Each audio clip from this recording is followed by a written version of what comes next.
Hi, and welcome back to Man on a Mission.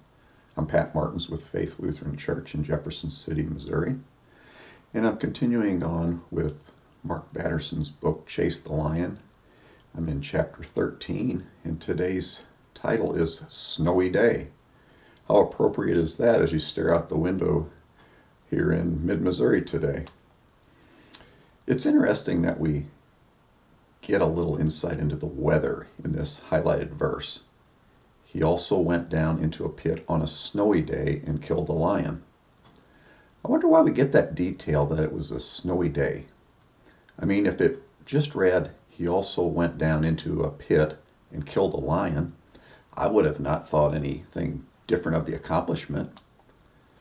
And also, where else in the Bible have we been exposed to the weather event of snow in the Bible? My thought of that area of the world is always dry, hot, and arid. Maybe that's because when we see movies and depictions of the region and events back in that time, I never see scenes where they're all bundled up in parkas. I actually Googled it, and it says 24 times snow is mentioned in the Bible, which I was surprised at. But other than the account with Benaiah, no other time is it part of the storyline like it is here. It's found more as a comparison like white as snow. So I just find it interesting that the author here has included it in the verse, but it's not without meaning, I don't think. Could it be so we know that our opportunities may not always come in ideal conditions? It may be when we least expect it or when things are not ideal, that's when we are often called to act. And it's not for us to make excuses to get out of it. It would have been easy for Benaiah to say, it's snowing out here. Maybe I'll sit this one out and deal with this lion another day. I think Batterson is challenging us within this section in this very way. Sometimes the circumstances we're trying to change are the very circumstances God is using to change us. And it's not for us to question why, but to be obedient to God's calling when He calls us.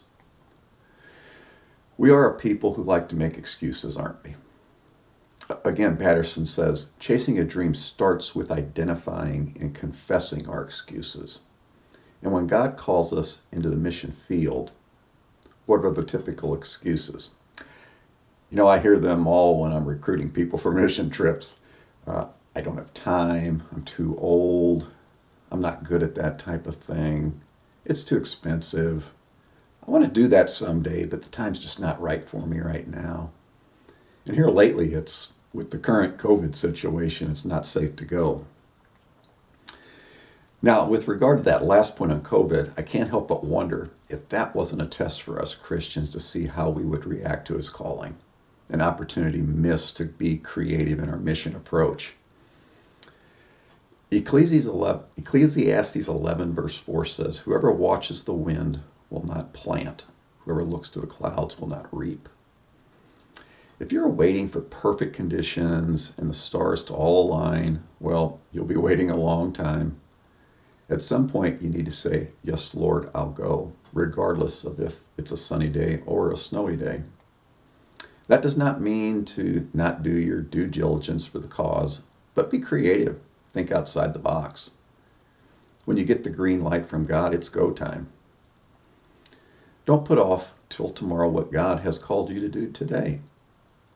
Batterson says delayed obedience is really disobedience. If you're looking for excuses, you will always find one, guaranteed.